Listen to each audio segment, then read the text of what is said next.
What I like about science fiction from the 1960s is that, back then, we used to have a future. Science fiction writers have always been preoccupied with it, even in the dystopian Fahrenheit 451 by Ray Bradbury. There was hope. A small group of outcasts preserved the knowledge of the past by memorizing banned books. The future described by Clifford D. Seamack was even brighter. Technology became obsolete through the knowledge gained from coexistence with aliens, a kind of symbiosis that greatly advanced human evolution. But the world of Harry Potter, however appealing it may be, promises no future for Muggles.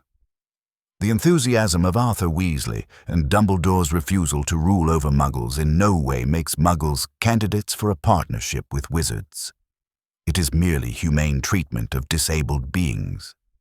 It may stem from compassion, from curiosity, or even in the case of squibs, non-magical children born to wizards, from love. But it will never be a relationship of equals. A Muggle cannot become a wizard, just as an ape, however intelligent and charming, cannot become a human. Magic, in the world of Joanne Rowling, appears to be nothing more than a random mutation.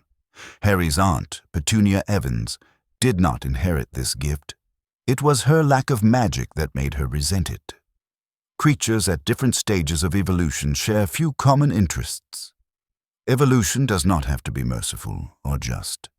But in literature, the author is almost omnipotent, and if Joanne Rowling chose to use evolution to set the stage for her story, there must be a reason. My purpose is not to critique. What I aim to do instead is to identify patterns in the author's worldview that align with other important theories or schools of thought. I truly admire the Harry Potter saga. It is brilliant, a profound depiction of sacrifice, far more Christian than some might care to admit. To me, however, the vision of the future presented by Joanne Rowling is reminiscent of Calvinist ideas, only the predestined will be saved. If you are wondering what the wizarding world has to do with God and salvation, let me rephrase it. A major force bestows magical abilities upon a select few and shows no concern for the rest. These abilities cannot be earned. Human effort is entirely irrelevant. It is that major force which decides who is predestined to live in the new world and who is not.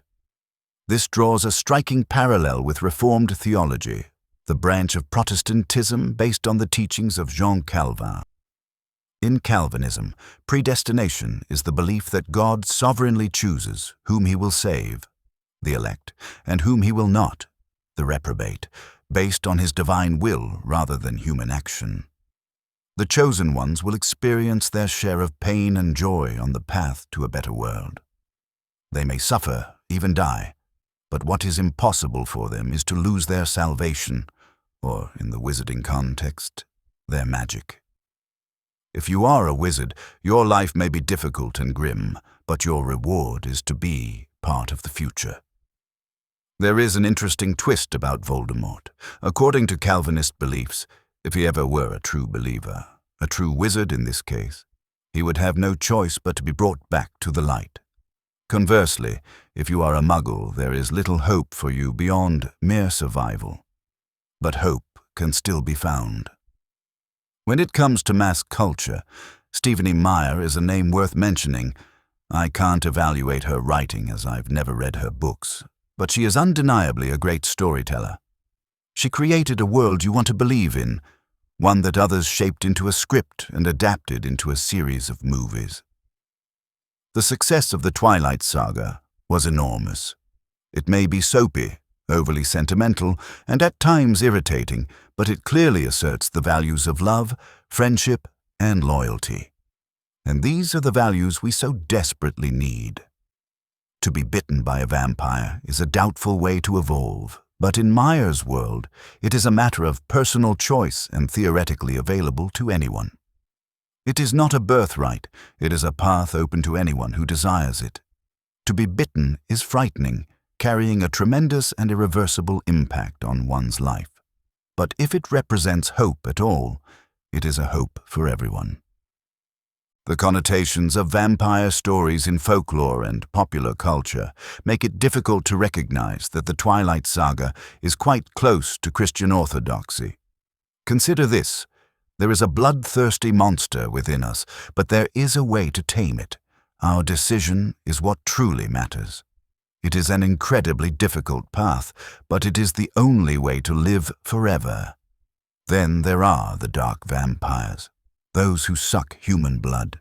They may also live forever, but their eternity is never-ending damnation. You also have to die to your family and to the world to be reborn as a vampire. And finally, the force that matters most, the one that defines everything, is love. A significant difference from Calvinist ideas, one of the foundational doctrines of Christian orthodoxy, is that belonging to the elect does not guarantee salvation. You may be transformed by vampire venom, but if you do not exercise your free will to stay on the path of love, you will become a far worse monster than you were before the conversion. Edward's unwillingness to convert Bella may seem strange or foolish.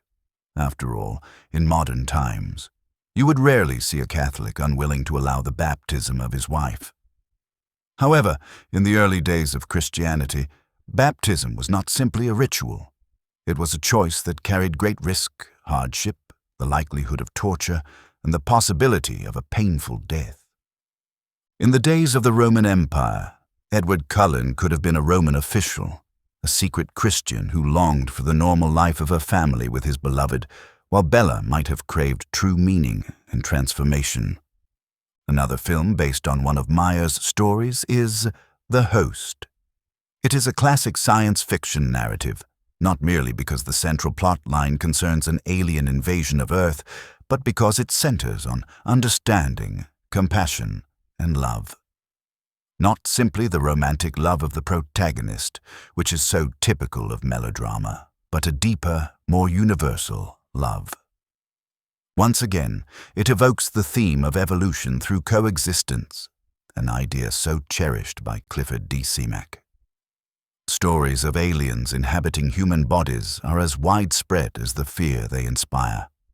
In The Host, it begins as a struggle between the human will and the domination of the alien invader. But a narrative that initially resembles a story of demon possession transforms into a beautiful dialogue. A true friendship with a higher being, a pure soul that once again returns us to the core Christian motif of sacrifice for those you love. We live in a post-Christian world, and whether you like it or not, we are profoundly influenced by Christian ideas and all imaginable Christian heresies. Our hopes, dreams, and despairs are not entirely our own. Their roots often lie in ancient beliefs. We have inherited not only the insights of our ancestors, but also their delusions.